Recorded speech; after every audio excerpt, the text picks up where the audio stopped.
என்னடா பண்ணி வச்சுருக்கீங்க? அப்படி தான் இருந்துச்சு. இந்த யூத்து படம் பார்க்கும்போது தயவு செய்து சொல்கிறேன், பிள்ளை பெத்த எவனுமே யாருமே இந்த படம்லாம் போய் பார்த்துறாதீங்க. ஏன்னா இன்றைக்கி இருக்கிற கலாச்சார சீரழிவை அப்படியே கண் முன்னே கொண்டு வந்து நிப்பாட்டியிருக்கானுங்க.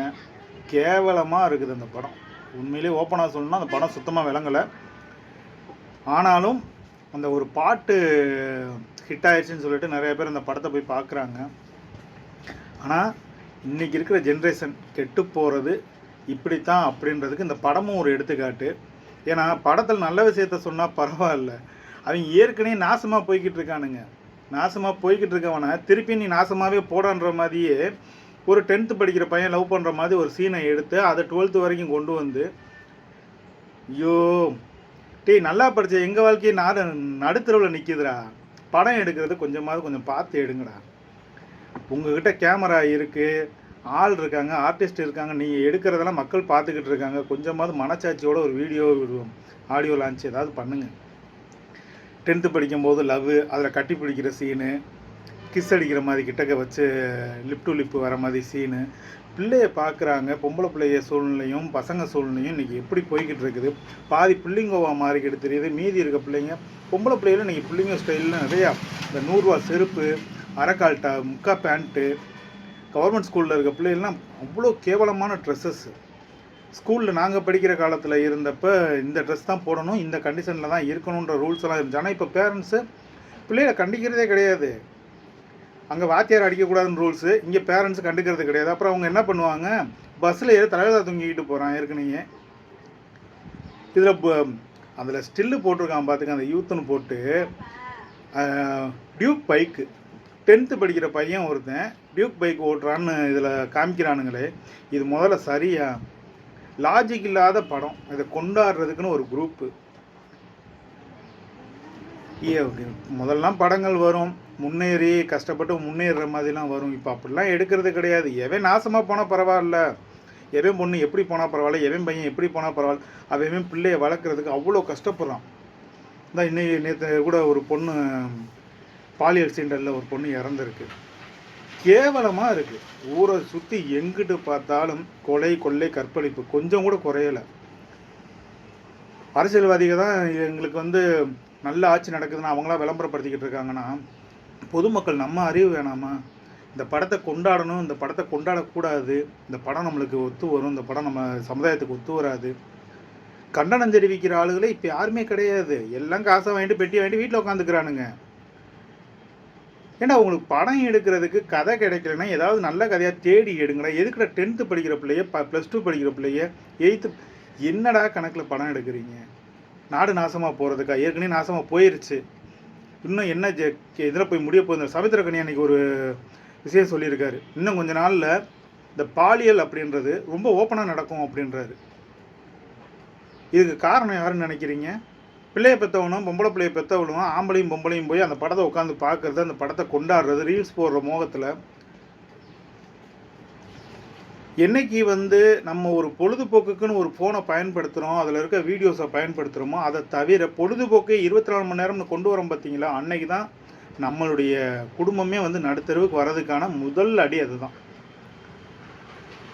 இப்போ எங்கே பார்த்தாலும் படிப்பை முன்னாடி கொண்டு வரதே கிடையாது. ஒரு காலேஜ் கல்ச்சுரலுக்கு ஒரு லேடி ஒன்று ட்ரெஸ் போட்டு வந்திருக்குது, கரெக்டாக தொட தெரிகிற மாதிரி. ஆம்பளை பையன் நானே கையிலே கட்டினா லேடிஸ் போகும்போது இறக்கி விடுறேன், எங்கேயும் போனால் இறக்கி விட்டு தான் உட்கார்ற மாதிரி இருக்குது. இங்கிட்டு தெரிஞ்சிருமோ அங்கிட்டு தெரிஞ்சிருமோன்னு பயந்துக்கிட்டு. ஆனால் இவ்வளோ ட்ரெஸ்ஸாக போட்டுட்டு குட்டப்பாவோட கீழே இருந்து கேமரா ஆங்கில் வச்சுருக்கானுங்க. கேவலமாக இருக்குது. அதை காலேஜ் கல்ச்சுரலுக்கு சீஃப் கெஸ்ட்டாக கூப்பிட்ருக்கானுங்க. அப்போ அந்த காலேஜ் எதை கொண்டு அடிக்கிறது? அந்த காலேஜில் படிக்கிற பிள்ளைகளோட பேரண்ட்ஸ் கேட்கணும்ல, ஏன் என் பிள்ளை இங்கே படிக்குது, இப்படி கூப்பிட்டு வந்து நிப்பாட்டிங்கன்னா என் பிள்ளையும் அதே கண்டிஷனில் தான் போகும், அப்புறம் எதுக்கே படிக்கணும்? நீங்களே பார்க்குறீங்க, ஒரு ரீல்ஸ்னு எடுத்துக்கிட்டால் திறமையை காட்டுறதை விட இன்றைக்கி என்னென்னத்தையே காட்டுறாங்க. முதல்ல 1 2 காட்டிக்கிட்டு தெரிஞ்சிச்சு, இப்போ பார்த்தா இருக்க எல்லாம் காட்டுது. என்ன காரணம்? அதை வீடியோ எடுத்து போடுறது வேறு யாருன்னா புருஷங்காரன் எடுத்து போட்டுக்கிட்டு இருக்கான். இவங்களுக்கு எதை கொண்டு அடிக்கிறது? இந்த லட்சணத்தில் இப்படி ஒரு படம். இந்த படம்ல இந்த படத்துக்கு முன்னாடி நிறையா படங்கள் இதே மாதிரி தான் கேவலமாக தான் இருக்குது. ஆனால் எதை கொண்டாடணும்னு தெரியாமல் காலேஜ் ஸ்டூடெண்ட்டு, ஸ்கூல் ஸ்டூடெண்ட்டு எல்லோரும் கொண்டாடுறாங்கன்னு சொல்லி இவங்கெல்லாம் நினச்சிக்கிறது. கெட்டு போகிறதுக்கான வாய்ப்பை நிறையா பண்ணிக்கிட்டு இருக்கீங்க. சினிஃபீல்டு கொஞ்சம் நல்ல படமாக எடுங்க. பிச்சைக்காரன் பார்த்தோம். பிச்சைக்காரன் படத்தில் எவ்வளவோ அருமையான கதை. தன்னுடைய பேரண்ட்ஸுக்காண்டி அந்த சொத்து பத்தெல்லாம் விட்டுட்டு வரும். இங்கே என்னடானா திட்டுறதுக்கு வார்த்தை இல்லாத அளவுக்கு அவ்வளோ கேவலமான படம். இப்போ வர ஏதாவது ஒரு படத்தை குடும்பத்தோடு உட்காந்து பார்க்க முடியும்னு நினைக்கிறீங்களா? அப்படி ஏதாவது படம் இருக்கான்னு பார்த்தீங்களா? புல்வேலி பார்த்தோம் கடைசியாக, ஒரு நல்ல குடும்பத்து கதை. அப்படி இப்படின்னு ஒரு சில சீன்கள் இருந்தாலும் அதையுமே குடும்பம் ஏற்றுக்கொள்ளக்கூடிய அளவுக்கு கொடுத்தாங்க. பூவே உனக்காக பார்த்தோம். இப்போ எந்த படத்துலையாவது அருவா, துப்பாக்கி, காமம், களியாட்டம் இல்லாத படம் வருதா? ஒரு பேய் படம் எடுத்தால் கூட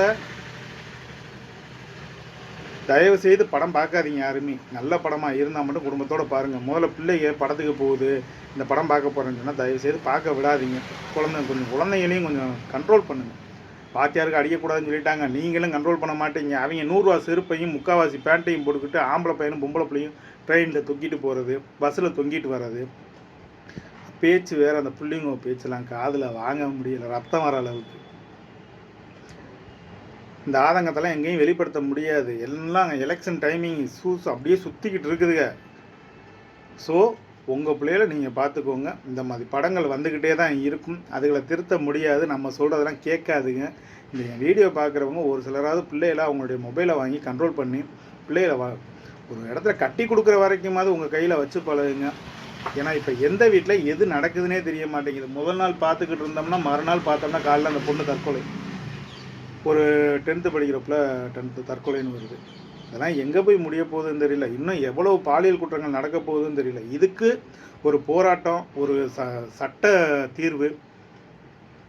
ஒரு பாலியல் குற்றவாளியாவது நடுரோட்டில் வச்சு சுட்டோம், இல்லை அவங்க குடும்பத்தில் ஒப்படைச்சோம், ஒரு கடுமையான தண்டனை கொடுத்தோம்னு இல்லை.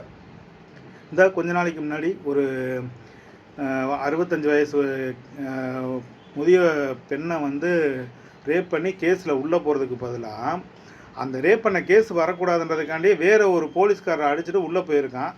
திருப்பியும் வெளில வந்திருக்கான், ஒரு பிள்ளையை கொண்டுட்டான்.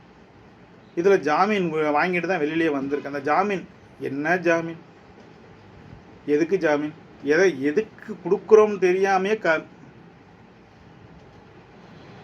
அவன் உயிர் வாழ்கிறதுக்கு ஓடுறோம். இவனுங்க உயிரை எடுக்கிறதுக்கு ஓடுறானுங்க. ஒரு 4 பேரையாவது என்கவுண்டர் பண்ணலாம்ல, அதுவும் இல்லை.